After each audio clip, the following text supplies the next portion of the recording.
योगी जन हैं, आपके पास असंख्य शक्तियां हैं जो कि आप स्वयं उन्हें जागरूक कर सकते हैं और उनको इस्तेमाल कर सकते हैं। लेकिन जब हम कहते हैं कि हम माँ तुमको समर्पित होते हैं, माने क्या समर्पण किया मुझे तो कुछ भी नहीं चाहिए। किस चीज़ को आप समर्पित कर रहे हैं?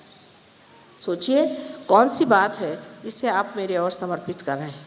आप समर्पित कर रहे हैं यही जो बनाए हुए बेड़े हैं आपके, यही जो घरौंदे जिसमें आप बैठे हुए हैं, यही जो अपने अपने जिसे कहते हैं जेल बनाए हुए हैं, जिस जेल के अंदर आप बड़े व्यवस्थित रूप से सोच रहे हैं कि आप परमात्मा के साम्राज्य में, इसको ही त्यागना है। और वो त्यागने के लिए बहुत ही आसान तरीका ये है कि आप सबसे पहले ध्यान धारणा में निर्विचारिता में जाए। जब आपके मन में विचार आता है तो उस विचार ही के माध्यम से आपके ये पिछले किए हुए, कहना चाहिए घरौंदे आपको घेर लेते हैं। जितनी देर आप निर्विचारिता में बैठ सकेंगे उतना ही आपका वृक्ष बढ़ेगा।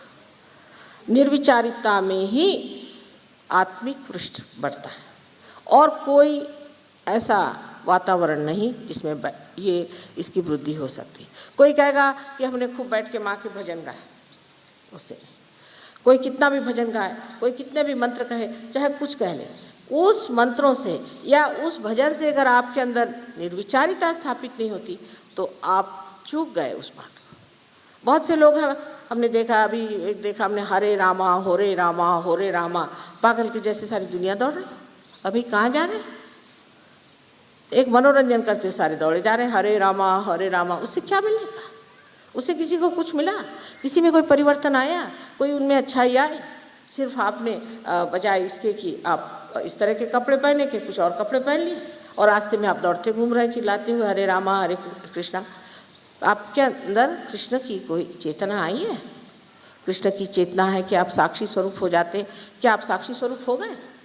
फिर इस तरह की बाह्य चीज़ों में उलझ जाने से भी मनुष्य कभी कभी अपनी ऊर्ध्वगामी गति को बदल करके अधोगामी पर आ सकता है।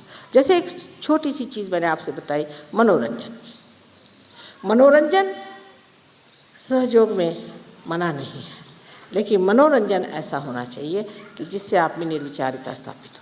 लेक्चर ऐसा होना चाहिए जिससे आप में निर्विचारिता स्थापित हो। मंत्र ऐसे कहना चाहिए जिससे आपके अंदर निर्विचारिता स्थापित हो। ध्यान ऐसा होना चाहिए जिससे आपके अंदर निर्विचारिता आनी चाहिए।